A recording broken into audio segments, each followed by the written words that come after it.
이슈 털어주는 남자 김종배입니다.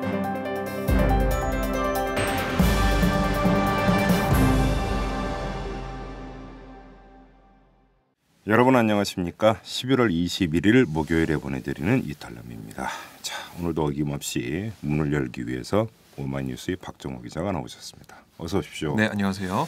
네, 자 시작할까요? 네, 이명박 정부 당시 군사이버사령부가 국정원의 심리전 지침을 받아 대선 개입 활동을 했고 그 결과를 매일 청와대에 보고했다는 전직 사이버사령부 고위 간부의 증언이 보도됐는데요. 이 소식을 접한 SNS 이용자들은 이래도 개인적 일탈이냐며 철저한 수사를 촉구했습니다. 한 트위터 이용자는 특급 기밀 터졌다. MB 소환 절대 필요. 출국 금지해야 라고 주장했고요. 다른 이용자는 그 옛날 전두환 노태우 때 안기부와 보안사, 기무사랑 이렇게까지 노골적이진 않았다. 필시 현재 대한민국 민주주의 수준은 1987년 이전 이하다고 비판했습니다. 정권 연장을 위해 해도 너무했다. 국정원 지시였다지만 그 윗선인 청와대 지시가 있었겠지라는 의견과 사이버 사령부가 댓글 작업 상황을 매일 청와대에 보고하느라 노쿠 기순도 모르고 김정일이 사망해도 모르고 북한이 사이버 공격을 해도 모를 수밖에 라는 트윗도 있었습니다. 네, 오늘 또 조간을 보니까 이 사이버 사령부 조사하고 있는 군 조사팀이 이 사이버 사령부 요원들의 활동이 개인 일탈로는 보기 어렵다. 그런데 발표를 또 주저하고 있다. 뭐 이런 지금 보도가 나왔어요. 국방장관한테 공을 넘겼다고 하는데 어떻게 나올지 봐야 될 것 같고요. 자, 다음 소식으로 넘어가죠. 검찰 국정원 특별수사팀이 확인한 국정원 직원들의 트위터 글이 지난해 대선 관련 글 50만 건 이상, 총선 등 다른 선거와 관련된 글이 60만 건 이상으로 모두 110만 건이 넘는 것으로 알려졌는데요. SNS 공간에서는 정말 놀랍다는 반응이 많았습니다. 한 트위터 이용자는 내가 트위터 개설 1년에 3,800건이니 300년 동안 쓸 양이군. 근데 이래도 특검 반대하는 사람들은 공범이 아니고서야 그리 감쌀 이유 없겠지라고 꼬집었고요. 다른 이용자는 국정원 대선 개입 선거 관련 트위터 글이 110만 건, 근 1년간 지원도 저 정도니 실제로는 상당할 듯이라고 지적했습니다. 직원들이 개인적 일탈행위라고 우기던 새누리당과 국정원장, 이쯤 되면 누가 봐도 조직적인 선거 개입인데 대국민 사과하고 특검해야 되는 건 아닌가요? 라는 의견과 특별수사팀 외압에 굴하지 마시고 계속 애써주시길 이란 응원 메시지도 있었습니다. 야, 그나저나 이 트위터 이용자 1년 만에 3,800건 올렸다고요? 네. 야, 그럼 하루에 10건 이상 올린 거죠? 그렇죠. 이렇게 봐도. 와, 근데 이분이 혀를 찰 정도면 네. 어마어마한 거죠. 어마어마한 거네요, 정말. 예. 자, 마지막 소식으로 넘어가죠. 네, 담뱃값 인상론이 제기되고 있는 가운데 어제 한국보건사회연구원이 19세 이상 성인 남성 800명을 대상으로 한 설문조사를 공개했는데요. 이 결과 금연 의사가 생기는 담뱃값은 평균 8,943원으로 나타났습니다. 한갑에? 네. 아, 예. SNS 공간에는 이런 설문조사 자체를 곱지 않게 보는 시선이 많았는데요. 한 트위터 이용자는 담배는 대부분이 서민들이 피우는데 담뱃값 올리려는 건 부자 감세, 서민 증세와 다를 게 없는 것 같네요. 꼬집었고요. 다른 이용자는 서민들의 담뱃값 말고 부자들의 검은 돈을 거두면 안 되는 건가? 라고 주장했습니다. 세수 확충 목적이 아니고 진심으로 국민의 건강을 위한다면 10,000원 이상으로 올려라는 의견과 설사 내가 담배를 끊더라도 돈 때문에는 아닐 거다. 어디 한번 계속 올려봐라 라는 목소리도 있었습니다. 관련 뉴스가 계속 나오는 거 보니까 지금 애드벌론 띄우고 있는 것 같은데. 네, 아무래도 담배값 올리려고. 뭐 저도 여기서 한마디는 하고 싶은데 이 흡연자 입장에서 편파적인 멘트가 나올까 봐 자제하도록 하겠습니다. 박종호 기자는 피우시나요? 아니, 저는 안 피우. 뭐 새신랑이시죠? 네, 알겠습니다. 수고하셨습니다. 네, 고맙습니다. 분노와 절망의 시대, 우울증 치료제가 필요하세요? 정치 때문에 시민들이 웃는 그런 세상을 바라세요? 변화하는 서울과 서울 시민의 삶. 정치가 즐거울 수 있다는 희망의 증거를 만나보세요. 오윤호가 묻고 박원순이 답하다. 정치의 즐거움 오마이북.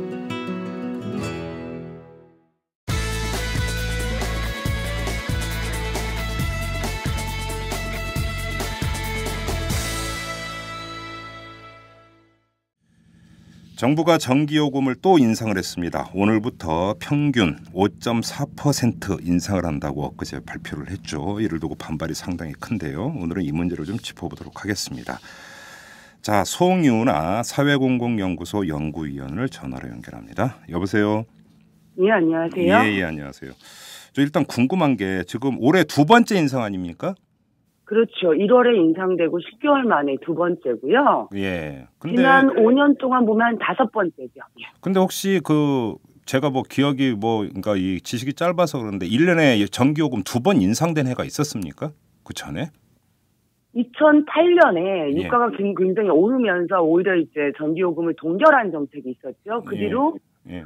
한전이나 가스공사의 부채가 늘어나니까 예. 2010년부터 인상이 시작됐는데 네. 올해만 두 번이지만 3년 동안 5번이에요. 이런 적은 없었어요. 그래요? 자, 불가피한 선택이었다고 보십니까? 어떻게 평가하세요? 일단은 불가피한 측면이 있죠. 그리고 어떤 점에서 그렇습니까? 일단은 지금 많은 분들이 지적하는 게 이제 한전의 부채나 적자 문제라거나 그다음에 굉장히 전기 산업용 전기가 너무 싸서 너무 큰 혜택을 주고 있다. 이제 이런 문제를 개선하는 데는 긍정적인데 저는 이 긍정적인 효과보다는 또 그 안에 숨은 부정적인 효과도 있다는 사실은 간과되면 안 되죠. 부정적인 효과는 어떤 겁니까? 일단 저는 이제 그렇게 봅니다. 이제 수요 관리라는 거, 그러니까 전기를 적게 쓰는 게 결국 요금 인상으로 어느 정도 가능해요. 특히 산업용에 관련해서는 산업용이 전기 요금이 이렇게 5차례 인상되기 전까지 2008년까지는 원가의 60%도 못 미쳤어요. 산업용 전기 요금이 원가 이제 59% 정도가 2008년까지의 상황이었고. 지금 산업용의 전기 소비가 거의 60%에 육박하거든요. 그렇기 때문에 낮은 전기요금이 산업의 어떤 과다한 전기 사용, 포스코라던가 이런 데 같은 경우에는 전기 용광로를 쓰고 이런 데가 있으니까요. 그래서 그렇죠. 그런 부정적인 효과가 있기 때문에 정말 산업재 다소비, 과소비에 대해서 명확히 인상뿐만이 아니라 에너지를 낭비하는 것에 대해서는 명확한 이제 페널티가 부과가 되어야 되는데 뒤늦게 이제 정부는 이제 요금 인상을 통해서 이 문제를 해결하고자 나선 거죠. 그 문제는 긍정적이냐? 이렇게 요금 인상이 이제 대세이다, 어쩔 수 없다라는 여론이 형성되면서 전기가 공공재라는 그러니까 결국은 60%의 전기를 산업용이 쓰지만 14%의 전기는 4,500만 국민이 쓰는 거거든요. 그렇죠. 근데 이 국민들의 어떤 공공재 기본재로서의 전기라는 인식이 사라지고 있다는 게 우선적으로 이제 우려스러운 바고요. 또 하나는 그 산업용의 어떤 낮은 전기 요금이 한전 부채의 원인이기도 하고 다소비의 원인이기도 하지만 또 다른 부채라던가 내지는 적자의 원인은 또 그 부채만큼이 민간 발전사라던가 어떤 재벌에 대한 또 다른 특혜라는 전력산업 민영화 정책 구조 개편의 결과가 있었거든요. 그 문제는 전혀 건드리지도 않고 시정할 생각이 없는 거예요. 한전의 방만하거나 부실한 경영을 가려버릴 수가 있다. 한전의 이제 방만과 부실 경영을 넘어 전력산업의 어떤 발전 시장의 개방, 민영화 문제죠.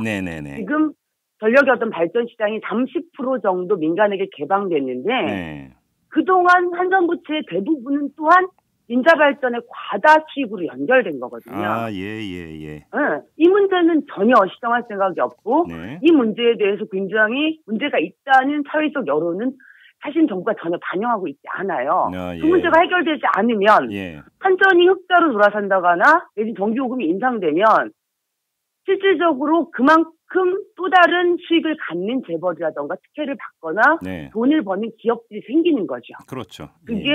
그게 인상의 또 다른 이면입니다. 알겠습니다. 지금 이제 그 큰 틀에서 말씀을 해주셨는데 좀 잘게 쪼개서 몇 가지를 좀 검토를 해보죠. 지금 송윤아 연구위원께서는 산업용 전기요금이 원가의 59%에 불과했다. 2008년 전까지만 하더라도 너무 쌌다 이렇게 지적을 하셨어요. 그런데 이번에 지금 전기요금 인상률이 평균 5.4%이지만 산업용은 6.4%로 가장 높습니다. 인상률이. 자, 이렇게 되면은 산업용 전기의 그 원가 대비 퍼센티지가 어떻게 되는 겁니까? 이제 95% 정도까지는 올라간 거예요.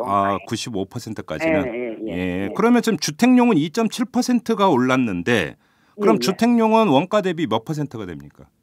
주택용은 원가 이하인 적이 없었고요. 예를 들어서 지금 지난 5번 정도 인상으로 인해서 주택용 요금 인상의 어떤 그 누적폭은 한 7% 정도 돼요. 7% 정도 되고 지금 이해하시기 쉬운 게 220kW 정도를 쓰면 그 이하까지가 원가 이하로 이제 싸게 공급되는 거고요. 네. 220kW 이상부터가 이제 원가 이상으로 쭉쭉 누진되어 올라가는 그렇죠. 거죠. 누진제니까. 그렇죠. 그렇죠. 예. 그다음에 또 일반용이 있죠. 빌딩이나 상업시설에서 쓰는 전기. 이건 5.8%가 그렇죠. 인상이 됐어요. 이건 적정한 거라고 보십니까, 그러면? 지금 일반용 같은 경우는 전기요금의 어떤 6가지 용도별 전기요금이 있는데요. 네. 일반용이 워낙 이제 가장 이제 비쌌던 구간인데 네. 지금 상업시설이나 일반 건물의 에너지 효율화가 너무 떨어지기 때문에 네. 어느 정도 인상은 불가피한데 네. 이게 이제 수익이 많은 어떤 아주 그냥 그런 큰 건물이라던가 큰 이제 상점과 사실 영세한 어떤 그 작은 점포들 자영업자한테 그렇죠. 이게 직접적으로 영향을 미치게 되죠. 이렇게 되면 영세 자영업자 같은 경우에는 지난 3년 동안의 인상으로 굉장히 많이 힘들어하는 게 사실입니다. 이건 역시도 약간의 구분이 필요한 거죠. 예, 그러니까 우리가 이제 일반적으로 사무실 얻어 들어가거나 가게 얻어 들어가면 이제 관리비라고 하는 걸 내지 않습니까? 그렇죠. 이제 이 관리비에 전기료가 포함되는 경우도 있고 또 별도로 징수하는 경우도 있는데 이 비용이 만만치가 않은데. 여기서 이제 큰 폭을 차지하는 게 바로 전기요금 아닙니까? 그렇죠. 예. 자, 아무튼 산업용은 원가 대비 95%까지 이제 육박을 했고 주택용은 예전부터 원가 이상이었고. 자, 그러면 이게 어느 정도의 균형점은 찾아가고 있다고 평가를 해야 됩니까? 아직도 멀었다고 평가를 해야 되는 겁니까? 그러니까 이런 질문들을 이제 이번에 인상을 가지고 처음에 질문들이 다 그러시더라고요. 인상에 만족하시느냐 뭐 이런 질문들을 하시는데 저도 굉장히 당황스러웠어요. 그런데 물론 산업용 요금은 원가 그러니까 현실화가 돼야 되죠. 네. 그리고 근데 문제는 아까 제가 말씀드렸듯이 전기는 여전히 공공재이기 때문에 4,500만 5천만 국민이 쓰는 기본재로서의 기본권 보장을 위한 정책이 돼야 되는데 지금대로 보면 서민들의 경제는 굉장히 이번 추운 겨울에 걱정하는 서민들이 굉장히 많거든요. 그렇죠. 그런데 정부는 이제 인상안을 계속 내면서 에너지 복지는 신경 쓰겠다고 했지만 그 정책은 거의 없다고 봐도 무방해요. 뭐 바우처를 도입하겠다고 하지만 사실 뭐 기초생활수급이라던가 다상위 계층에 대한 지원이 여전히 턱없고 거의 뭐 되지 않고 있는 상황에서 전기요금 인상되면서 사실상 힘들게 겨울을 나야 되고 여름도 마찬가지죠. 이런 어떤 서민 정책이나 기본권 정책은 여전히 없다라는 게 굉장히 문제가 되는 거죠. 예, 지금 에너지 복지를 말씀을 하셨는데 지금 중요한 말씀을 하신 것 같아요. 에너지 복지 정책이 그럼 어떤 방향으로 가야 된다고 보십니까? 저는 이제 뭐 바우처라던가 쿠폰이라던가 일정하게 이제 지원책 이게 현금 지원도 있고 현물 지원도 있고 이제 이러한 지원책이 있거든요. 그런데 문제는 한전이 공기업이기 때문에 사실은 저소득층이라던가 빈곤층에 대한 직접 지원 정책을 강화하는 방식이 가야 되는데 이 부분은 거의 이제 줄어들고 있어요. 예를 들어서 직접 지원이라고 하는 게 어떤 거죠? 직접 지원이라고 하는 게? 기초생활수급자나 뭐 장애인, 유공자 같은 경우에는 20% 정도의 감면 혜택이 있었었어요. 그러니까 요금을 깎아주는 게 이제 직접 지원이 되는 거죠. 그렇죠. 근데 이 부분도 한전이 적자니까 상한 8,000원을 둔 거예요. 상한선을 둬버렸다. 그렇죠. 그러니까 줄어버린 거죠. 그러니까 8,000원 범위 안에서만 깎아준다 이런 이야기입니까? 그렇죠. 그런데 저소득층이 오히려 전기 사용 비중이 낮지 않아요. 높은 편이에요. 왜냐하면 주택구조, 그다음에 도시가스가 보급되지 않거나 대부분의 서민들은 겨울에 무서워서 도시가스를 거의 잠가버려요. 맞아요. 자발적인 단가스를 하기 때문에 어쩔 수 없이 전기로 이동하거든요. 전기장판이나 이렇게 쓰는 경우 많죠. 그럴 수밖에 없죠. 지금 혼자 계시는 어르신들이나 아이들이 있는 경우에는 전기장판이나 전열기에 의존할 수밖에 없어요. 이런 현실을 그냥 8,000원 상한해서 눈을 감아버린다거나 한 2, 3만 원 바우처 지급하고 끝내버린다는 건 굉장히 무책임하거든요. 그럼 저소득층이 기본 생활을 영위하기 위해서 여름철과 겨울철, 혹서와 혹한기에는 직접 지원을 할 수 있는 정책이 강화돼야죠. 이런 정책이 함께 가고 먼저 나와야만 전기요금 인상을 수용하고 마땅히 전기요금을 낼 수 있는 사람들은 한국이 거의 98%의 에너지를 수입하는 국가에서 마땅히 내가 쓴 만큼 낼 수 있는 사람은 내야 돼요. 그러나 그렇지 못한 사람들에 대한 기본 베이스를 깔지 않고는 걱정이라는 거죠.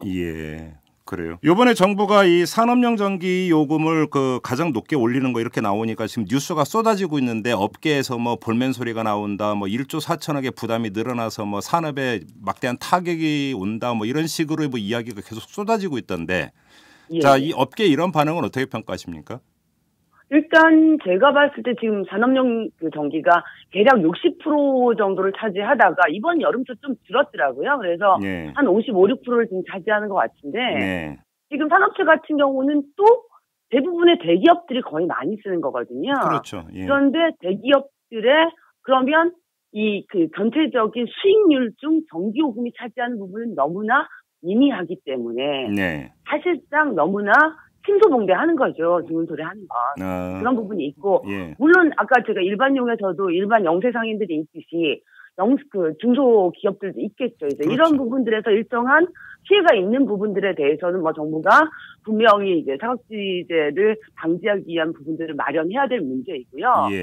문제는 지금 이제 요금 인상뿐만이 아니라 산업용 같은 경우가 과대하게 전기화된 그러니까 산업에 대해서 요금 정책만이 아니라 전기화, 모든 어떤 산업 공정들을 전기로 사용하는 거에 대해서 정부가 눈 감아줬던 거에 대해서는 더 가혹하게 페널티를 물려야 돼요. 오히려. 요금 인상만으로 수요 관리를 하다 보면 사실상 여러 가지 측면이 존재하기 때문에 요금 인상과 함께 강도 높은 효율화 정책에 대한 페널티가 필요한데 문제는 이번 여름에 수요 관리를 할 때 정부는 페널티를 준 게 아니라 인센티브를 줬어요. 무슨 말이냐면 국민들에게는 전력 대란이라고 전기를 아껴 쓰라고 끊임없는 홍보를 통해 사실은 협박을 했거든요. 그래서 국민들은 내가 정말 전기를 많이 쓰는군. 그래서 대란이 왔구나. 이제는 요금 인상도 감수해야 된다라고 사실은 그 협박의 그 공포에 시달려 왔는데 정말 협박을 당한 거예요. 저는 그렇게 생각을 하는데 산업용은 줄이면 전기를 원래 쓰는 것보다 적게 쓰면 돈을 줬어요. 그래요? 네, 그러니까 인센티브를 줘서 줄여온 거예요. 굉장히 값비싼 수요 관리 정책을 해온 거죠. 그러니까 이런 부분까지 존재하기 때문에 저는 산업용을 현실화하고 더 올려야 된다고 보지만 인상뿐만이 아니라 더 중요한 건 수요 관리를 하지 않고 많이 쓰는 기업에 대한 페널티 정책이 오히려 또 중요하다는 거죠. 에너지 복지가 중요한 만큼 산업에 대한 페널티 정책이 중요한 문제죠. 그러면 지금 두 축이 필요한 거네요. 하나는 그렇죠. 전기를 낭비하는 이 업체에 대한 페널티. 그다음에 또 한 가지는 어떤 저소득층, 전기에 대한 의존도가 높을 수밖에 없는 저소득층에 대한 직접 지원. 직접 지원 플러스 전기가 여전히 공공재라는 확신이죠. 시그널을 줘야 되는 거죠. 그렇죠. 그러니까 이 두 축에 가야 되는데 지금 가장 중요한 이 두 가지는 아직도 턱없이 부족하다. 없는 거죠. 턱없이 부족하죠. 거의 없다고 봐야 될 것 같아요. 그러면 좀 전에 말씀하셨던 그러니까 업체에서 전기를 절약을 하면 그 인센티브를 주는 제도는 지금도 살아있는 겁니까 그러면? 그러니까 지금 이번에 전력 대란이 와서 한시적인 부분도 있었고 한데 이제 예를 들어서 이번에 여름에 막 피크가 너무 컸다, 뭐 전기 모자란다 할 때 산업체가 줄인다 그러면 돈을 준 거예요. 이런 부분들이 사실상 이제 그 전기 대란이라는 게 여름 겨울 같이 오거든요. 이번 겨울에도 아마 대란을 피할 수는 없을 거예요. 그런 부분에 정부가 이제 어떤 정책으로, 그러니까 그때 한시적인 정책이 급급했는데 어떤 정책으로 나올지 좀 지켜봐야 될 것 같아요. 그래요. 이번에 이제 또 이제 혹한기에 어떤 정책이 나올지 난방기구 또 많이 쓰게 되죠. 이렇게 되면. 그렇죠. 혹서기뿐만 아니라 혹한기에 어떤 전기 소비가 늘어나기 때문에 마찬가지로 늘어납니다. 뭐 저번에도 한번 송윤아 연구원 모시고 얘기를 했습니다만은 95%든 59%든 업체는 원가 이하로. 여전히 원가 이하. 원가 이하니까 이거는 아주 단순하게 산수 수준이 나오는 게 한전 입장에서는 원가 이하로 업체한테 공급을 하니까 다른 데서 원가 이상을 뽑아야 되는 거죠. 간단히 이야기라면. 그렇죠. 그게 이제 일반 서민들이나 이들을 상대로 뽑아왔다는 거 아닙니까? 간단히 이야기라면. 그렇게 볼 수 있고 또 한편 그 측면만이 아니라 한전 적자의 주요 부분이 지금 18%에서 20%를 차지하는 민자발전의 수익으로 다 전이됐어요. 그렇죠. 엄청난 수익을 누려온 거죠. 그러니까 그 두 가지 측면이 적자의 원인인데 사실상 국민들은 우리가 많이 써서 대란이 왔다라는 협박에 올가매어져 온 거죠. 그런데 최근에 이제 계속 OECD 대비해서 한국이 전기를 많이 쓴다 이렇게 얘기하는데 사실 일단은 만약에 절대 비교를 할 때는 GDP라던가 국민들의 어떤 그 기본 여건을 비교해야 되는데 그거 없이 절대 비교를 하고 있는 거고요. 예. 또 하나는 1인당 전기 소비를 숫자로 내밀면 안 돼요. 왜냐하면 전기의 60%를 산업용이 사용하기 때문에 높은 거죠. 그런데 주거용, 주택용 1인당 소비는 우리가 높지 않아요. 아, 그렇습니까? 낮은 편이에요. 예. 통계는 언제나 어떤 지표를 가지고 보느냐, 누가 어떤 주장을 하고자 하느냐에 따라서 조작 가능하거든요. 그래서 이제 나오는 얘기가 숫자 노름이라는 거 아닙니까? 그렇죠. 이제 숫자가 이제 그 현실을 호도하는 경우가 상당히 많죠. 예. 그러면 알겠습니다. 자, 그러면 그 종합정리에서 아까 그러니까 전기는 공공재라고 하는 것을 일관되게 계속 강조를 해 오셨는데, 예. 자, 그러면 전기의 어떤 공공재적인 성격을 계속 유지 내지 강화하기 위해서 반드시 필요한 정책이 있다면 그건 어떤 겁니까? 그게 아까 말씀드렸던 페널티와 직접 지원 이런 것들 외에 또 다른 게 강구가 될 수가 있습니까? 일단은 지금 그러니까 전력 같은 경우 한전 같은 경우는 계속 지난 15년 동안 민영화 과정에 있어요. 네, 그렇죠. 그래서 한전의 발전 부분의 30%는 민영화 진행이 됐고, 네. 30%의 민영화된 기업들이 고수익을 올리는 구조거든요. 네. 근데 제가 재밌는 건 이번에 이제 전기요금 인상안이 나오니까 증권가에서 한전이 처음에 주식이 올랐다가 뭐 주춤했다니 쭉쭉 나오더라고요. 네, 그리고 이번 인상안으로 아마 내년에는 뭐 1조 5천억 원 정도 한전이 흑자를 낸다. 이렇게 나오는데 사실은 한전의 전력산업의 민영화가 어떤 발전 부분만이 아니라 판매 부분에서도 계속 추진이 되었거든요. 예를 들어서 그러니까 그 외국 같은 경우에는 도매시장, 소매시장이 있어요. 그래서 기업들, 소매기업들이 있어서 국민들이 그걸 민간 기업들한테 정부에 사는 거죠. 근데 사실은 이렇게까지 개방하려는 정책이 계속 우선됐는데 지금 보면 결국은 산업 부분 같은 경우에는 전기요금이 인상되는 사실은 도피처가 있어요. 왜냐하면 도매전력 시장을 개방해서 많이 전기를 쓴 기업들이 아예 자가발전용 전기도 있고 발전소도 있고 하기 때문에 결국은 도매시장을 열어달라고 하고 있고 정부도 그 정책을 추진해 왔었거든요. 그런 식으로 여전히 도매 부분, 그러니까 판매 부분에서 민영화가 만약에 진행이 되면 아주 더욱 심각한 요금 문제만이 아니라 사실 산업끼리 많이 쓰는 산업체끼리 자기 도매시장을 갖게 되는 거거든요. 그거 좀 추가 설명을 좀 해주십니까? 전기에서의 도매시장이라고 하는 게 어떤 그림으로 그러니까 이해를 하면 되는 겁니까? 그러니까 우리가 보통 지금 일반 가정이나 일반용 같은 경우에는 작은 전압들이 쫙 들어가는 아주 작은 사실은 국민 수가 5천만이어서 그렇지 한 가구 한 건물 들어가는 건 작은 시장이죠. 그렇죠. 그러나 큰 대기업이라던가 공장지대 같은 경우에는 그냥 전반적으로 그 충돌탑에서 바로 집중이 되는 그런 식의 구매 구조예요. 그런데 이제 이거를 워낙에 전력사나 어떤 민영화 정책 이런 걸 보면은 판매 부분에 있어서 도매시장과 이런 일반 주택용 도매시장을 나누어서 분할해서 민영화하는 경우가 많거든요. 그렇게 되면 발전 부분에서도 민간이, 판매 부분에서 민간이, 단지 송전탑만 관리하는 게 한전이 되는 게 원래 민영화 정책의 골자였죠. 그런데 이제 지금 워낙에 한전의 민영화를 주장하는 이런 쪽에서는 실질적으로 판매 분야도 열어서 사실상 경쟁을 촉진해야 된다는 입장인데 아마 지금처럼 산업용이 그러면 회피할 어떤 도피처로 도매시장 개방을 요구할 가능성이 크다는 거죠. 어떤 측면이냐면 정부가 지금 많이 쓰는 산업체에 대해서 자가소비용 발전기를 많이 더 지으라고 하고 있어요. 그런데 이 자가소비용 발전이라는 건 결국 전기를 남으면 또 한전에 팔 수 있어요. 그렇죠. 그렇죠. 그러면 이 대기업들이, 산업들이 자가소비용 발전을 많이 가지면 게다가 팔 수 있는 전기라면 그건 역시도 일정하게 발전 시장이 열린 걸로 볼 수 있고 자기들끼리의 어떤 전력 거래도 가능하게 되면 그만큼 시장이 열리는 거죠. 그런 정책까지 병행될 수 있는데 굉장히 우려스러운데 지금 이번 개편안이나 이런 데서는 다루지 않았으나 우리 국민들이 매우 주목해 봐야 할 향후 민영화 정책의 항방 중에 하나죠. 알겠습니다. 첩첩산중이군요. 해결해야 될 문제가 한두 가지가 아닌 것 같습니다. 너무 어려워요. 전기나 에너지 문제가. 그래서 이제 국민들이 많이 더 알고 또 자기 권리를 위해서 많이 주장을 해주셔야 합니다. 네, 알겠습니다. 자, 여기까지 말씀 듣도록 하겠습니다. 고맙습니다. 네. 이슈 털어주는 남자 김종배입니다. 냉철한 분석, 깊이 있는 통찰로 우리 사회 현안을 털어드립니다.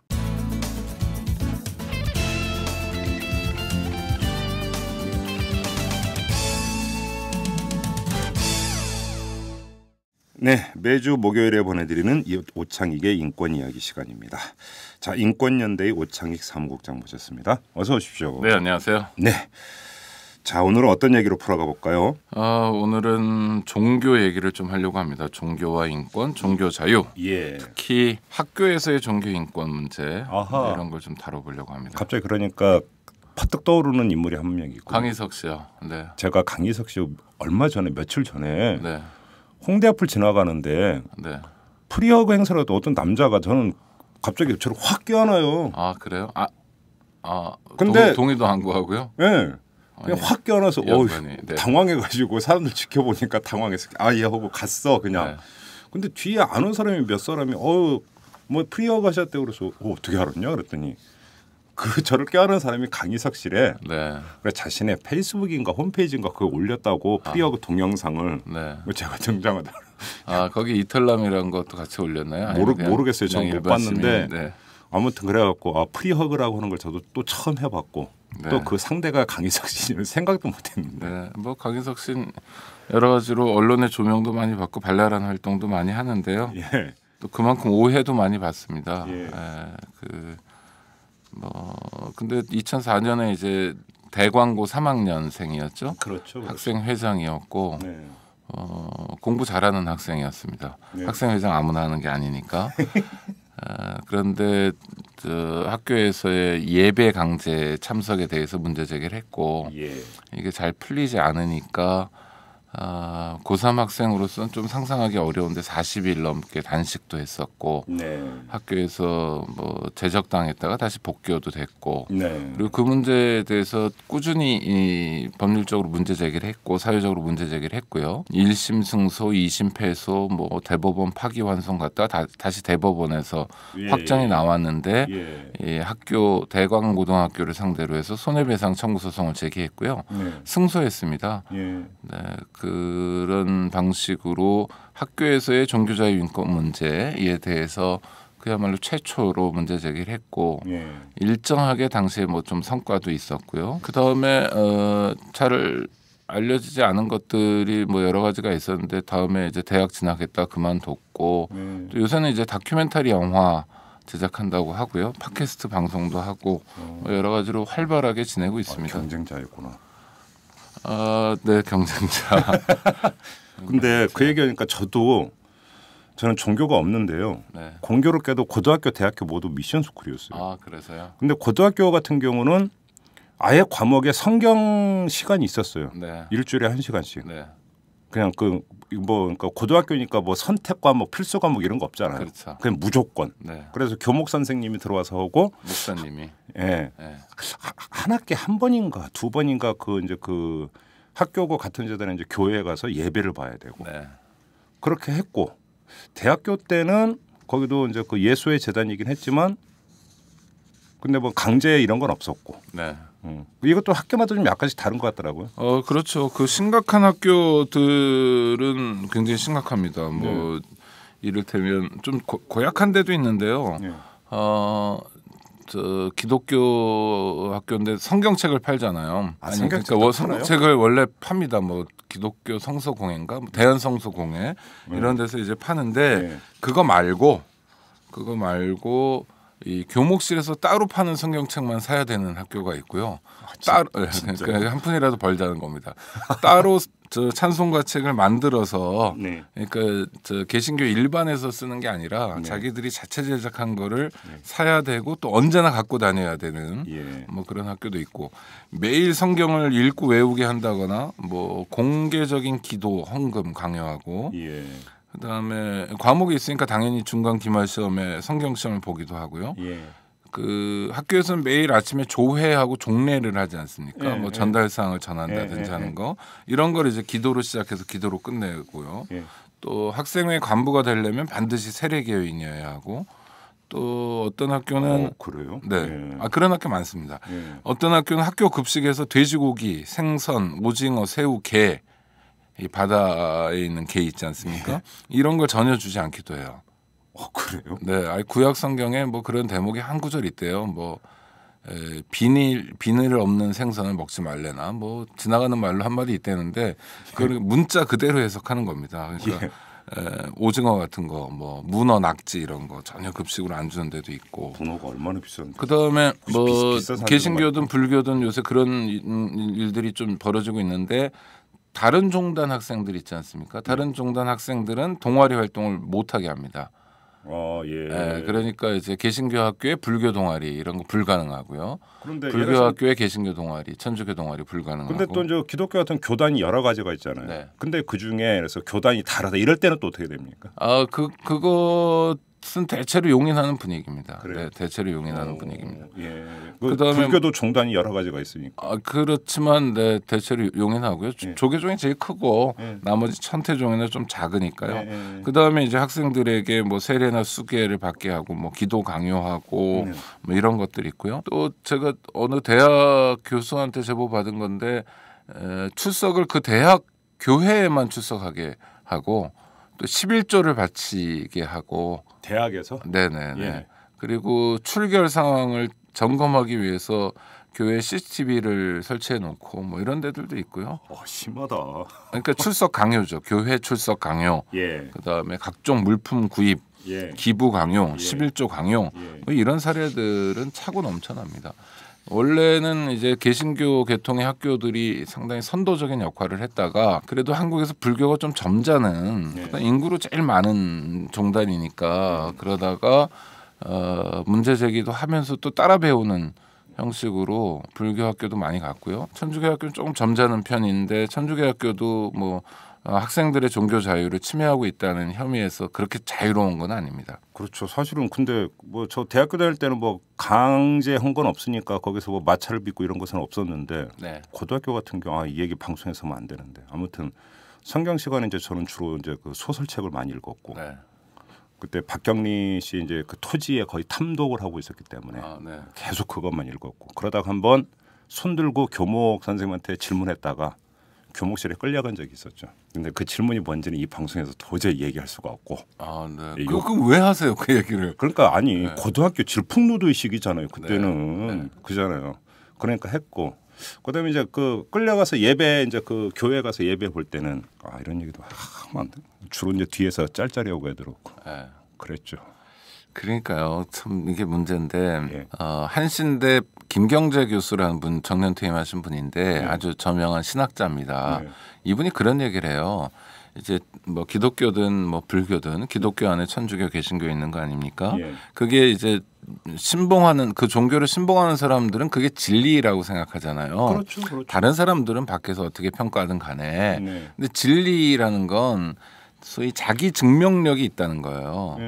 그래서 진리가 남들에게 뭐 구걸하거나 진리가 남들에게 윽박지르면서 너 저 뭐 예배 참석 안 하고 성경책 안 사면 불이익을 줄 거야 라는 천박한 방식으로 할 수는 없다는 거예요. 그렇죠. 기독교라는 게 그렇게 유약한 종교가 아니다라고 물론 이분은 이제 신학자니까 그렇게 말씀하시는 거예요.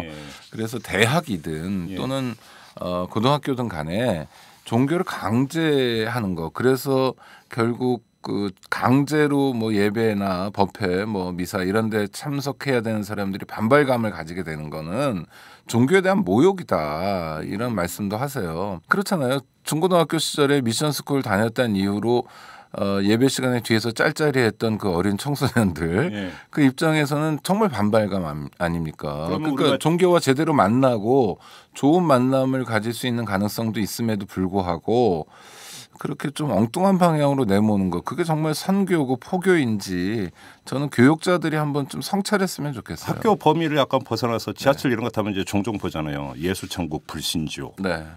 거의 협박 아닙니까? 그렇죠. 안 믿으면 지옥 간다. 뭐 근데 그분들은 개인이니까 그 고약하죠. 정말 아유. 다가오셔가지고 그렇게 말씀하시고 어떨 때 뭐 화도 많이 내시고 그러시던데 그런데 그건 방법이 여럿 있습니다. 이를테면 뭐 요즘 많이 하는 것처럼 음악을 듣고 있으면 뭐 뭔 소리 하는지 안 들리고 정 견디기 어려우면 옆에 칸으로 건너가거나 할 수 있죠. 근데 학교의 경우에는 이게 불가능하지 않습니까? 그렇죠. 한국 교육에서 사립학교가 차지하는 비중이 상당한데 이 중고등학교의 경우에는 강제 배정 방식 아닙니까? 본격적으로 한번 그 얘기를 한번 들어가 보죠. 일단 궁금한 게 이 종교재단은 학교를 운영을 많이 하잖아요. 그 학교 숫자가 한 어느 정도가 돼요? 엄청납니다. 엄청나요. 일단 대학이요. 전문대학 이상급을 운영하고 있는 게 모두 128개입니다. 그러니까 불교 대학만? 네네. 와, 불교, 개신교, 천주교, 원불교 이런데요. 불교계 대학이 6개고 개신교 대학이 엄청 많아서 99개입니다. 그러니까 거의 대부분 개신교계 대학이고요.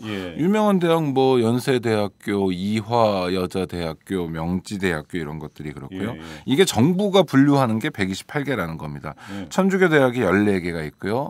뭐 서강대학교라든지 가톨릭 무슨 대 이런 것들이 있고 원불교 대학이 원광대학교를 비롯해서 6개. 그다음에 소수종단인데 대순진리회관은 대진대학교 있죠. 포천에요. 그다음에 유교관은 성균관대학교, 그다음에 뭐 성덕도도 있는데 성덕도에 이제 성덕대학교 이런 식으로 해서 성덕도는 뭐예요? 그 잘 모릅니다. 뭐 하여튼 소수 종단인데요. 그 128개가 있습니다. 대학이. 그다음에 각급 학교가 있지 않습니까? 초중고학교가 이게 엄청나게 많은데 1246개가 있습니다. 이 중에서 뭐 불교 165개, 개신교 544개, 천주교 287개, 원불교 등 기타 종교가 250개, 합해서 1246개의 학교가 있는 거죠. 그러니까 굉장히 많은 종립 학교들이 있습니다. 종립 학교라는 건 두 가지인데요. 하나는 종단이 직접 설립한 학교가 있죠. 그렇죠. 그러니까 서강대학교는 예수회가 설립한 학교입니다. 예수회는 천주교 수도회 중에 하나잖아요. 그러니까 이게 종립학교가 있고 그다음에 교육자를 양성하는 방식이 있죠. 뭐 이를테면 신학과가 있다든지 동국대학교 불교학과가 있다든지 하여튼 이제 종단이 직접 하는 방식이 있고 두 번째는 종단이 직접 설립하지는 않았으나 정관 등의 종교적 지향을 명확하게 드러낸 경우 있습니다. 이를테면 기독교적 정체성을 뭐 어쩌고 하는 거. 그러니까 명지대학교가 그런 예인데요. 명지대학교는 종단 설립 대학이 아니에요. 개인이 설립한 거예요. 그래요? 그렇죠.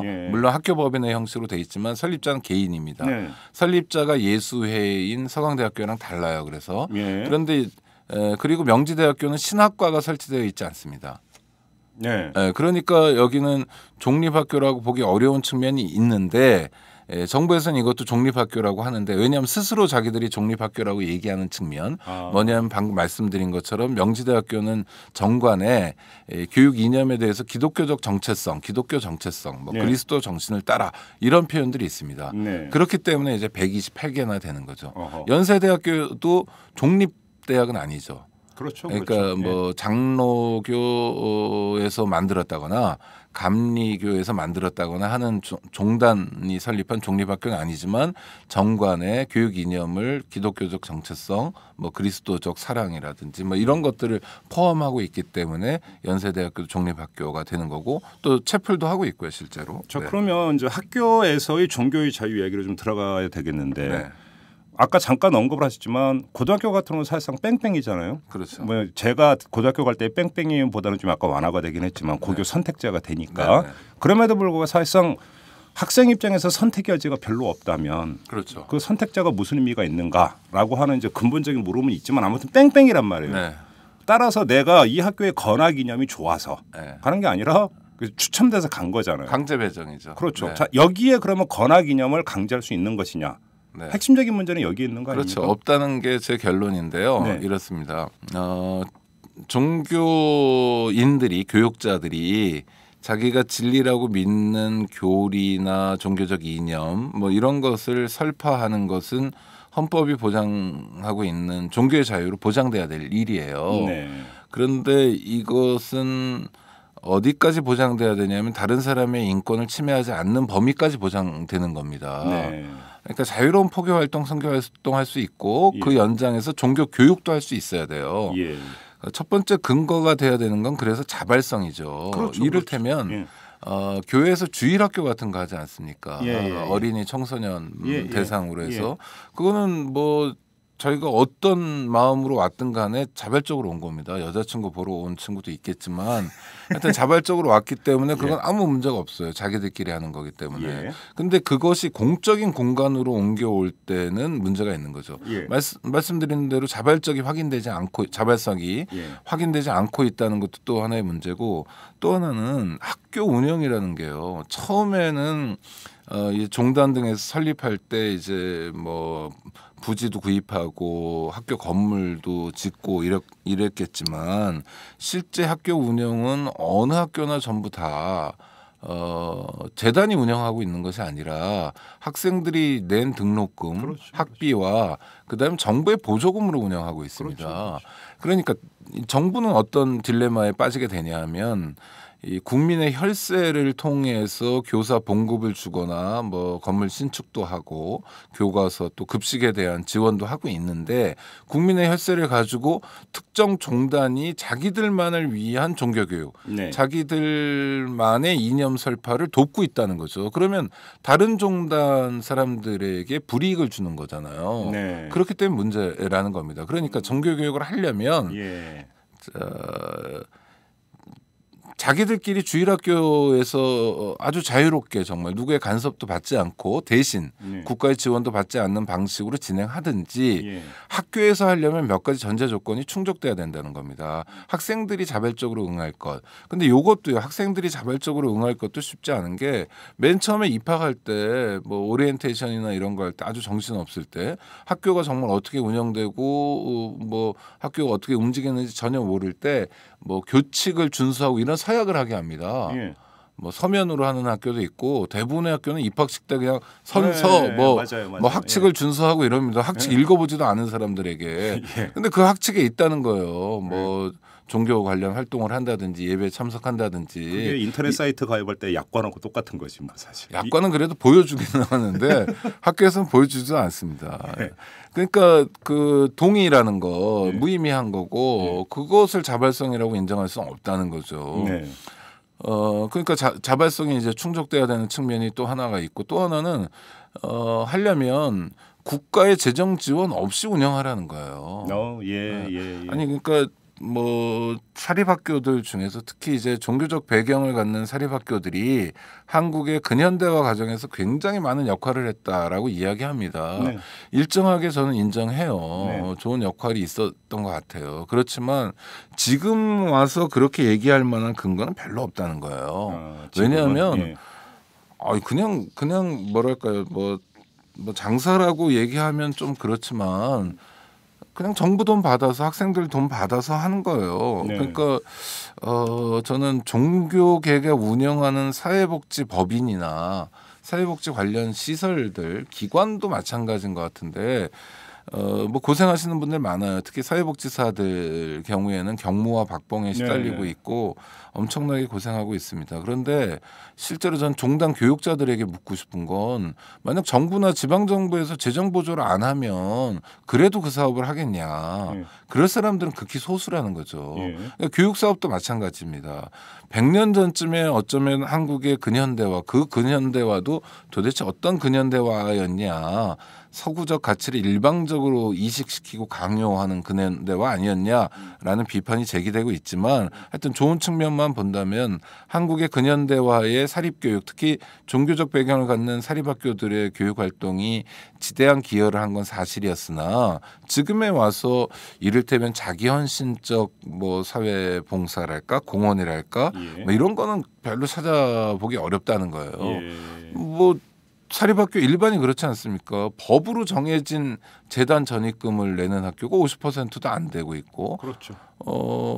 그 다음에 또 뭐 많은 사립학교들이 학교 적립금은 잔뜩 쌓아놓고 있잖아요. 그 등록금 문제 한참 사회적으로 뜨거웠을 때 2011년인가요? 조사해봤더니 뭐 수천억씩 쌓아놓고 있는데 이화여대가 1등, 2등이 홍익대, 3등이 연세대학교였는데 이렇게 보면 1등하고 3등이 종립대학 아닙니까? 종교적 배경을 갖는 대학. 그러니까 정말 뭐 좀 학생들과 나누고 지역사회와 나누고 이런 모델보다는 그저 대학 공간을 돈벌이 수단으로 쓰는 것이 아닌가라는 혐의에서 자유롭지 않은 게 오늘의 대학 현실인데 무엇 때문에 국가가 그들만의 이념을 위해서 돈도 써야 되고 또 제도적으로 뒷받침해야 되는지 뭐 이런 건 좀 의문이라는 겁니다. 그럼 제가 아까 말씀드렸던 고등학교나 이제 그 고등학교 이하의 경우는 그렇다 치더라도 대학 같은 경우 말이죠. 네.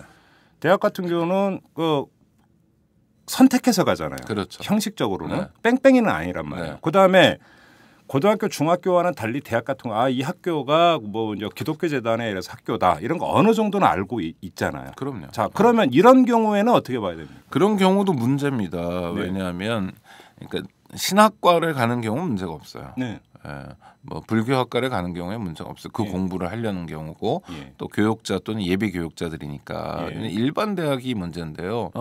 지금 한국의 대학은 전부 사회화되어 있습니다. 맞아요. 예. 뭐 스카이 뭐 이런 얘기 하잖아요. 그렇죠. 우유도 뭐 어렸을 땐 서울 우유 먹고 그다음 연세 우유 먹고 안 되면 건국 우유 먹고 이런다는 거예요. 맨 마지막엔 저지방 우유 먹고 이런다는 거예요. 야, 오늘 저는 처음 들었네. 그러네. 아 진짜 처음 들었어요. 예, 저는 처음 들었어요. 아, 네. 어렸을 땐 서울대 가라고 서울 우유 먹이다가 어릴 때 우유를 먹어본 적이 있고. 아니 그러니까요. 요즘은 좀 먹죠. 그러다가 저 학년이 올라가면서 서울대는 안 되겠으니까 연세 우유라도 먹자 했다가 고려 우유가 없구나. 네, 고려 우유 없죠. 건국 우유 갔다가 지방만 가지 마라 그래서 저지방 우유를 먹인대요. 슬프죠. 이 슬픈 게 뭐 지역 교육이 다 붕괴되다시피 하고 지역 명문들이 서울이 아니란 이유만으로 추락하게 되고 이런 현실이 있지 않습니까? 그러니까 연세대학교 이화여대가 종립학교라고 안 가겠다고 선택하기에는 사회적 불이익이 너무 큰 거예요. 서열화되어 있으니까. 그러니까 선택이 아니다. 그렇죠. 그러니까 뭐 그런 데서 체포를 하는 건 기본적으로 종교 자유를 침해합니다. 그런데 현실적으로 이화여대나 연세대학교가 가지고 있는 사회적 파워가 너무 크기 때문에 그것에 대해서 문제 제기가 별로 안 되고 있는 거죠. 그렇죠. 아니 그러니까 종교가 다른 학생에게 어떻게 체풀을 강요할 수 있어요? 그러면은 대학 당국 그럽니다. 체풀이라는 게 꼭 뭐 예배만 이렇게 보는 게 아니라 평소 만나기 어려웠던 사회 저명 인사들을 체풀 시간에 만난다. 그리고 그런 걸 자꾸 좋은 얘기를 듣다 보면 인성교육이 되는 거 아니냐. 그 안 듣는 것보다 훨씬 낫지 않냐. 삐딱하게 볼 필요가 없다라고 얘기하지만 교육이라는 게 기본적으로 우리가 예전에 속담도 그런 게 많잖아요. 뭐 말을 물가로 데려갈 수는 있어도 물을 먹일 수는 없다고. 물을 마시고자 하지 않는 말을 왜 물가로 데려갑니까? 말에 대한 횡포예요. 사람 마찬가지죠. 아니 불자 학생이 불교적 신념 체계를 가지고 있는 학생이 단지 그 대학에 다닌다는 이유만으로 체풀에 강제로 가서 앉아 있으면서 목사님의 얘기를 들을 때 그 마음, 그가 받을 상처, 그에게 가해지는 폭력 이런 것도 살펴봐야 되는 거 아닙니까? 정말 진리라면 그리고 그 진리에 자신이 있다면 그런 방식은 아니어야죠. 서강대학교는 그런 거 없죠. 제가 거기 나왔으니까 예를 들어서 뭐 체풀 전혀 필수 아니고요. 그렇죠. 그다음에 종교학과가 있어요. 있죠, 제가 다닐 때 종교학과 있었는데 거기 또 스님도 학생으로 다녔었고 그랬죠. 그러니까 전혀 개인의 선택에 맡겼던 거지 강제되는 부분은 없었거든요. 제가 학교 그러니까 저는 초등학생이든 중고등학생이건 대학생이건 종교에 대한 일반적인 공부는 필요하다고 봐요. 당장 우리나라만 하더라도 다종교 사회고 기천불이라고 흔히 그러는데 인구의 절반 정도가 종교인입니다. 인구 센서스에 의하면 물론 각 종단이 이 정부에 제출한 거는 뭐 전혀 달라요. 신자 수 합치면 우리나라 인구 수보다 많다면서요. 종단에서 얘기한 건 8천만인데 재밌으니까 한번 말씀드릴게요. 그 2005년 인구 센서스를 보면 우리나라의 인구가 4,700만이에요. 지금 5천만 넘었습니다. 이 중에 종교 인구가 2,400만 정도, 2,500만 정도 됩니다. 그러니까 절반 조금 넘죠. 종교별로는 불교가 뭐 1,070만, 개신교가 860만, 천주교가 510만이에요. 그다음에 종교가 없다고 답한 사람이 46.5% 정도 되고 하여튼 그렇습니다. 그러니까 3대 종단 불교 크기로 보면요, 인구수로 보면 불교, 개신교, 천주교가 엇비슷하게 이제 교세를 가지고 있습니다. 그런데 이건 인구 센서스고요. 이거 말고 종단에서 이제 문화체육관광부 정부에 제출한 신도수를 보면 상당히 많이 다릅니다. 2008년 통계인데요. 불교는 3,900만으로 갑자기 늘어납니다. 그다음에 개신교가 1,100만, 유교가 인구 센서스로는 10만 정도였는데 유교에서 제출한 건 1,010만입니다. 그러니까 제사 지내는 집은 다 잡아놓은 것 같은데 어떤 숫자인지 모르겠습니다. 천주교는 480만, 여긴 거꾸로 줄어요. 그다음에 그러니까 이런 각 종단이 제출한 신자 수를 합하면 우리나라 인구보다 훨씬 많아서 8,200만 뭐 이렇게 됩니다. 이게 재미있는 통계예요. 하여튼 우리나라 종교 인구가 2,400만이든 각 종단이 주장하는 걸 다 받아들여서 8,200만이든 간에 다양한 종교인들이 존재하고 있고 비슷한 규모로 각축하고 있다는 걸 볼 수 있어요. 그래서 종교 간의 대화나 종교 간의 평화, 뭐 갈등 조정 이런 게 되게 중요합니다. 왜냐하면 그렇지 않으면 그야말로 정말 종교 전쟁으로 비화할 가능성이 커지기 때문에. 그래서 종종 뉴스에 나오잖아요. 신부님들하고 스님들하고 뭐 이제 축구 시합을 한다든지, 그다음에 뭐 이제 그 성탄절에 스님이 어떤 뭐냐면 축하 메시지를 보내준다든지, 또 석가탄신일에 또 반대로 신부님들이 하는 이런 게 이제 미당 기사로 우리나라 뉴스가 나오잖아요. 우리나라에 처음으로 인천에 호인수 신부란 한 분이 처음 시작한 건데 석탄일에 현수막을 붙이고 그런 건데 한 15년 됐죠. 그 다음에 이제 그런 문화가 있는데 아직 소수의 문화고요.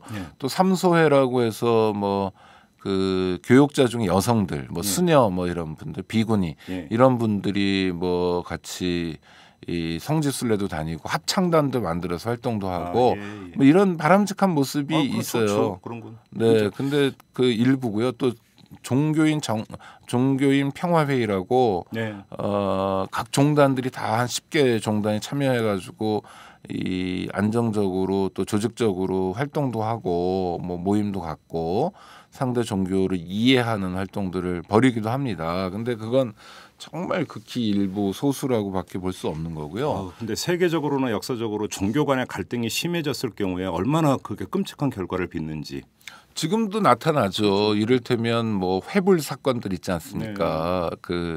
이 불상이나 또 심지어 단군상도 목표가 되기도 하는데 이게 우상이기 때문에 흉측한데 아예 목을 잘라버린다든지 하는 경우가 있고 또 땅밟기, 왜 얼마 전에 봉은사 땅밟기 뭐 이런 거 있었잖아요. 그래서 파문이 났어요. 교회 다니는 분들이 절에 가가지고 열심히 땅을 왜 밟는지 모르겠는데 점령의 의미 뭐 이런 거겠죠. 그러니까 상대 종교에 대한 모욕, 또 상대를 인정하지 않은 배타적 태도 이런 것들이 있는데 이런 게 일부 교육자들이 막 그 충동하는 경우가 많아요. 저는 대표적으로 이분은 한번 말씀드리고 싶은데 금랑교회 김홍도 목사님, 이분이요. 전 진짜 2004년에 쓰나미 났을 때 이분 말씀 듣고 경악을 금치 못했는데 기억납니다. 동남아시아, 서남아시아에 쓰나미가 나서 수십만 명이 죽었습니다. 근데 이게 성탄절 즈음에서 나니까 뭐라고 그랬냐면 저 봐라, 저 교회 안 다니는 것들이 하나님의 재앙을 받은 거다 이렇게 얘기하고 또 푸켓이나 이런 관광지들도 그때 많은 피해를 당했잖아요. 아니 성탄절에 교회 안 나오고 놀러 가니까 저렇게 죽은 거다 뭐 이런 얘기를 합니다. 그때가 아마 12월 23일인가에 쓰나미가 했었을 거예요. 그리고 김홍도 목사 말씀 거기서 끝나는 게 아니라 오늘 제가 얘기하고 있는 학교에서 종교자유 문제 에 대해서 뭐라고 얘기하냐면 그 지금 암살된 지 50년이 딱 된 존 F 케네디 대통령, 존 F 케네디 대통령 때 미국의 상황이 이제 민권 운동들이 활발하게 진행되면서 종교 분리 움직임들이 있었습니다. 그래서 학교에서 이제 채플 같은 게 줄어들거나 없어지는 추세였는데 김홍도 목사는 이것에 대해서 뭐라고 얘기하냐면 케네디 대통령이 미국에서 채플을 없앴다. 봐라, 젊은 나이에 암살됐다. 그러니까 그럼요. 김홍도 목사 믿는 신은 도대체 정말 그 강제로 자기를 예배하고 경배하지 않으면 예. 젊은 나이에 대통령도 암살시켜 버리는 그런 쪼잔한 존재가 되는 거잖아요, 신이요. 알겠습니다. 여기서 잠깐 학교에서 범위를 벗어나서 네. 말씀을 듣다 보니까 궁금한 게 너무 많은데 네. 그 기업 이름은 제가 여기서 얘기를 안 하겠습니다. 특정 기업이 있어요. 네. 아주 이 기독교 이거를 되게 강조하는 기업 있죠. 아마 있죠. 네. 어느 기업인지 아마 아실 거예요. 자, 이런 경우는 그러면 그 기업의 사원으로 입사한 사람들 입장에서는 어떻게 바라봐야 되는 겁니까? 그거는 진짜로 말 그대로 이것도 선택의 여지가 사실상 없기 때문이라고 봐야 되는 겁니까? 아, 그럼요. 그 종교 자유 침해입니다. 그것도요? 그러니까 예. 자발적으로 신우회 모임을 하는 건 괜찮아요. 네. 그러니까 어느 회사에서 뭐 동아리 활동을 하는 거니까 네. 그거는 뭐 아주 자연스럽습니다. 그런데 그것이 뭐 하나의 종교만 있게 한다거나 네. 전 직원이 같이 뭐 예배나 법회에 참석해야 된다거나 하면 명백하게 종교 자유를 침해하는 겁니다. 인권 침해라는 게 다 아시는 것처럼 국가에 의한 인권 침해만 있는 게 아니지 않습니까? 그럼요. 예. 재벌 대기업에 의한 인권 침해도 너무 심각하다는 거 우리가 알고 있고 예. 확인하고 있고 예. 그러니까 그것도 종교의 자유를 침해하는 겁니다. 특히 나쁜 인권 침해는 뭐냐면 위계에 의한 인권 침해예요.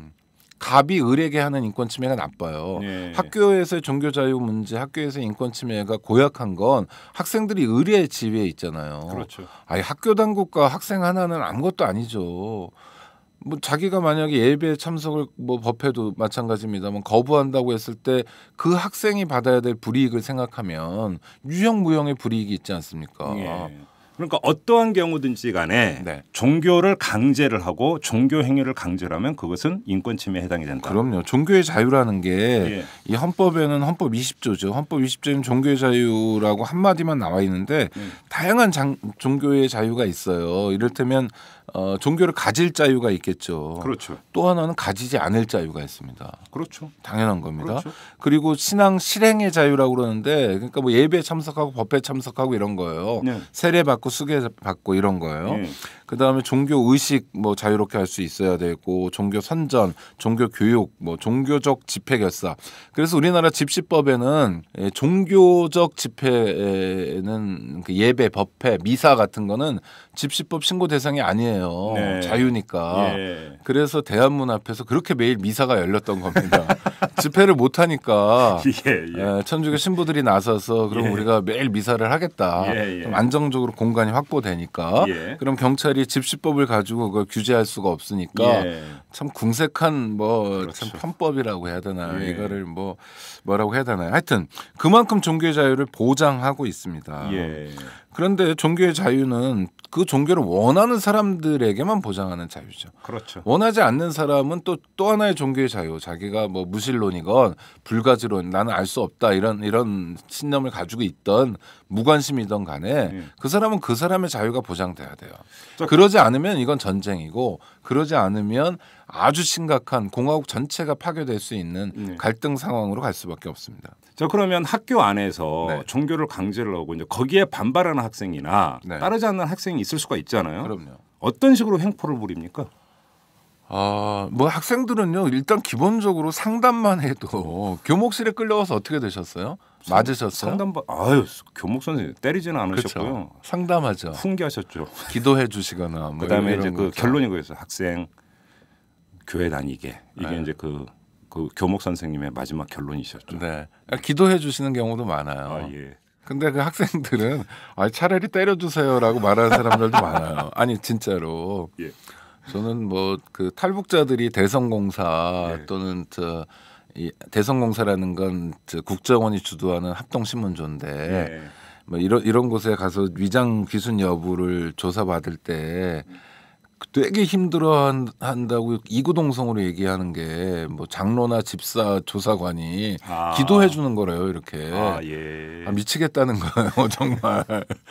하나원에서도 그런 일이 많은데 그러니까 이제 정말 원하지 않는 사람을 대놓고 둘이 앉아서 기도하는 건 고통입니다. 자, 학생들이 기본적으로 뭐 종교 예식이나 이런 데 참석을 안 하겠다고 거부하는 것도 어렵지만 만약 강희석 같은 용자가 나타나서 그런 걸 한다면 예. 상담만으로도 상당한 심리적인 고통을 받게 그렇죠, 됩니다. 그렇죠. 예. 또 담임 선생님하고 상담해야 되고 예. 교감 교장 선생님 만나고 교목 선생님 만나고 이러면 그것만으로도 굉장히 위축되죠. 그러니까 물리적 고통을 가하지 않더라도 예.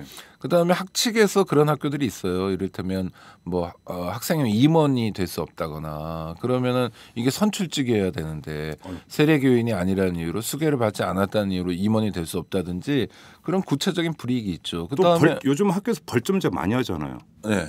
벌점을 줄 수도 있는 거죠. 벌점은 공식적으로 별로 확인이 안 되고 있습니다. 그래요? 왜냐하면 지금 교육부도 그렇고 각 시도 교육청도 마찬가지인데 학교 종교 교육에 대해서 사립학교들이 횡포를 부리면 안 된다는 입장을 공식적으로 가지고 있어요. 네.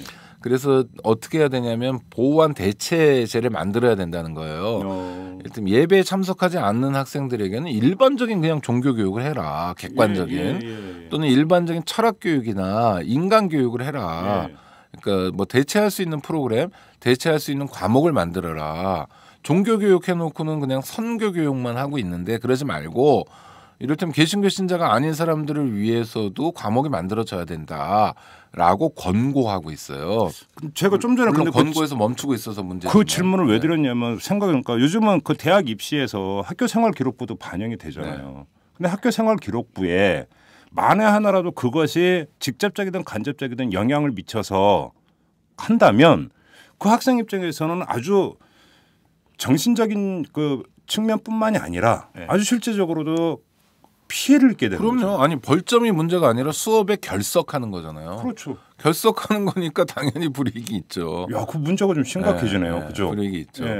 그런데 방금 말씀드린 것처럼 교육청이나 교육부에서 권고하고 있어요. 대체 과목을 만들어라. 근데 그러려면 강사 채용도 해야 되고 돈도 더 들고 그래서 싫다는 거고요. 사립학교들은 그 이전에 자기들의 신념 체계에 따라서 싫다는 겁니다. 어떻게 우리 학교가 어떤 학교인데 우리 학교에서 2단인지 3단인지 4단을 가르치냐라는 논리예요. 그러니까 이게 권고만으로 안 되는 거고 강제해야 되죠. 다시 이야기하면 당신들이 학교라는 걸 하려면 대한민국의 헌법과 법률 체계 내에서 해야 된다라는 그렇죠. 게 정부에 의해서 강제돼야 됩니다. 그렇죠. 자, 인권이라는 게 뭐 종교의 자유도 충돌할 수 있잖아요. 각축할 수 있습니다. 또 종교의 자유가 각축하는 건 왜 위험하냐면 종교인들이 신념이 강한 사람들이잖아요. 네. 많은 경우 배타적이기까지 합니다. 그렇죠. 내가 믿는 것만 진리고 상대방은 아닌데 그 어떻게 평화롭게 공존할 수 있습니까? 근데 나라는 또 평화롭게 가야 되잖아요. 그것 때문에 갈등이 증폭되면 안 되잖아요. 이럴 때는 헌법과 법률에 따라서 국가가 적극적으로 개입해 줘야 됩니다. 특히 국가의 영역이면 그래요. 초중고 대학교는 국가의 영역이에요. 강희석 씨가 그렇게 했는데도 그러면 그 뒤에 달라진 건 거의 없는 거네요. 한마디로 정리하면 노무현 정부 때 약간 뭐 달라지려고 했으나 하여튼 결론은 뭐 달라진 거 없고 오히려 각급 학교에서 종교 교육이 강화되고 있습니다. 오히려? 네, 왜냐하면 종교 교육을 제대로 하지 않아서 강희석 같은 애가 출연했다 뭐 이런 식의 인식이 있어요. 그래서 당장 그 대광고등학교만 하더라도 대광고등학교는 정말 얼마나 그 가슴 아픈 일이 있었냐면 당시 교목이 유상태 목사라는 분인데 이분은 정말 평범한 교목이었어요. 그 종교교육 열심히 하고 열심히 공부해서 한 명이라도 더 많은 세례교인을 만들기 위해서 노력하셨던 분인데 2004년에 강희석의 저항을 보면서 많은 생각을 하셨던 것 같아요. 그래서 당신은 강희석 군이죠. 강희석 군을 징계하면 안 된다라는 입장을 밝혔다가 그게 받아들여지지 않고 이러니까 사표를 내셨어요. 유상태 목사. 네, 그래서 이분이 정말 그 아주 근본적인 보수적인 기독교 목사였다가 그 다음에 행보는 굉장히 달라집니다. 일단 교사로서 사표를 냈으니까 생계가 중단된 거잖아요. 또 20년이 안 돼서 연금도 받을 수 없는 상태였어요. 그래서 요새는 다마스 택배 운전하시면서 생계를 이어가고 계시는데 그래요? 뭐 노점도 하셨고 그렇습니다. 그러니까 그러면서 이제 정말 그분은 진짜 기독교 신자예요. 그래서 정말 우리 기독교가 이런 방식으로 가면 안 된다. 강요와 억압 억압의 방식은 옛날 십자군 원정할 때나 통하던 그때도 안 통했지만 네. 그때나 쓰는 방법이지 지금 이렇게 강요하고 억압하는 방식이면 안 되고 진리라면 스스로 진리임을 입증할 수 있어야 되고 또 하나는 부단한 끊임없는 뭐 사랑의 실천을 통해서 가장 좋은 성경 그겁니다. 누군가가 저 동네에 정말 눈 오면 골목길도 잘 쓸고 이런 사람이 있는데 저 사람은 어떻게 저렇게 이웃에 봉사하고 헌신적일까. 그래서 들여다봤는데 마침 저 사람이 교회 나가고 있거나 절에 나가고 있거나 하면 그 사람이 신봉하는 종교에 대한 신뢰가 생기잖아요. 정말 내 이웃을 내 몸같이 사랑한다면 억지로 교회 나가자고 그러지 않아도 따라오는 사람이 생긴다고요. 지금 다마스 택배 하세요? 네, 지금 다마스 택배 하죠. 네, 한번 모셔요. 그러니까 이틀만 한번 모셔서 인터뷰를 하고 싶다라는. 크리스마스 특집을 한번 하시면 좋겠네요. 정말 예수가 왜 이 땅에 왔나를. 예, 그분은 여전히 보수적인 기독교 목사로서의 입장을 갖고 계십니다. 보수적인 게 나쁜 게 아니라 지킬 걸 지키는 목사고요. 기성 종단에서는 아웃사이더가 됐지만 전 유상태 목사 같은 분의 활동, 그다음에 그분의 말씀이 더없이 귀하다고 생각해요. 요새 종교 인구가 전체적으로 늘지 않고 있습니다. 지금의 종교 상황은 뭐냐면 이 교회에서 저 교회로 이 종단에서 저 종단으로 왔다 갔다 하는 상황이거든요. 그래서 각축이 더 심하기 때문에 정말 관용과 포용, 뭐 화해 이런 정신이 아쉽습니다. 이제 마무리를 좀 해야 될 것 같은데 이 점을 한번 좀 또 별개로 학교 밖을 벗어나서 별개로 이걸 한번 여쭤볼게요. 결혼을 할 때 그 남편과 그 부인 간의 어떤 종교가 다른 경우에 이게 또 갈등이 되는 경우가 또 꽤 많아요. 그렇죠. 예를 들어서 결혼식장을 어디로 하는가. 그렇죠. 이제 또 기독교 집안이었 같은 경우는 이제 제사를 안 지내는 경우가 많잖아요. 그런데 예를 들어서 이제 어떤 그 여성이 기독교 집안이었고 자신은 그 기독교 신자였고 그래서 제사를 안 지냈는데 결혼을 하고 나서 시대를 갔는데 이제 그 제사를 지내야 되고 여기서는 갈등이라든지 이런 것들도 많지 않습니까? 고부간의 갈등도 많다고. 그렇죠. 이런 것들은 어떻게 풀어야 됩니까 그러면? 지혜롭게 잘 풀어야 되는데 기본적으로 저는 종교를 가진 분들에게 호소하고 싶습니다.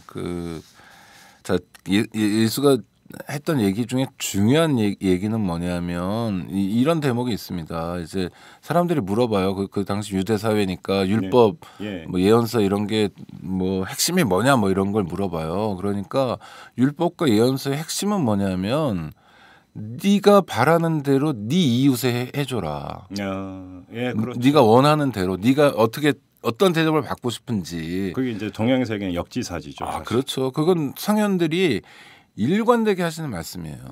저희 어머니도 그런 말씀하세요. 남의 눈에서 눈물 나게 하면 네 눈에는 피눈물 난다. 그렇죠. 이게 다 어른들의 가르침입니다. 그러면 종교의 자유를 누리고 싶은 종교인들 만큼 다른 쪽에는 다른 방식으로 종교의 자유를 누리고 싶은 사람들이 있는 거예요.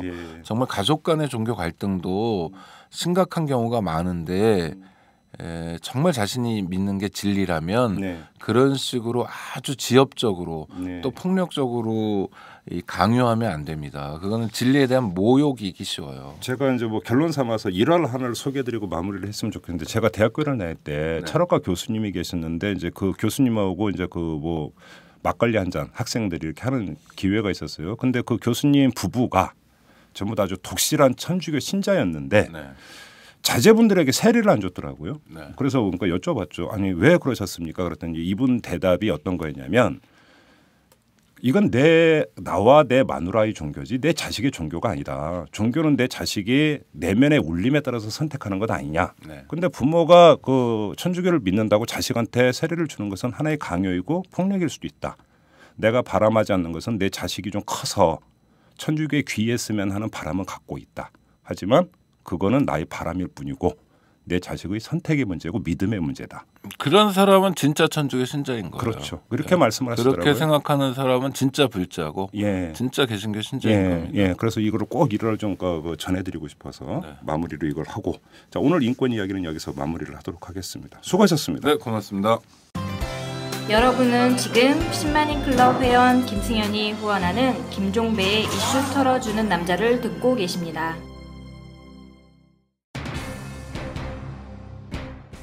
네, 앞서서 전기요금 인상 문제를 짚어봤습니다만 오늘 또 다른 뉴스가 나왔죠. 이건 약과고 내년 되면 줄줄이 공공요금이 인상될 가능성이 높다. 이런 전망 기사가 지금 쏟아지고 있는데요. 당장 혹한기가 오는데 서민들의 살림살이는 더 어려워질 것 같습니다. 허리띠를 졸라매는데도 한계가 있습니다. 자, 여기서 정말 복지가 뭔지 이 문제에 대해서 다시 한번 따져봐야 되는 그런 타이밍, 그다음에 계기가 되는 것이 아닌가 이런 생각을 하는데요. 에너지 복지라는 이야기가 나왔죠. 좀 더 신경 써서 봐야 될 문제인 것 같습니다. 자, 오늘 방송은 여기서 마무리하겠습니다. 여러분 고맙습니다.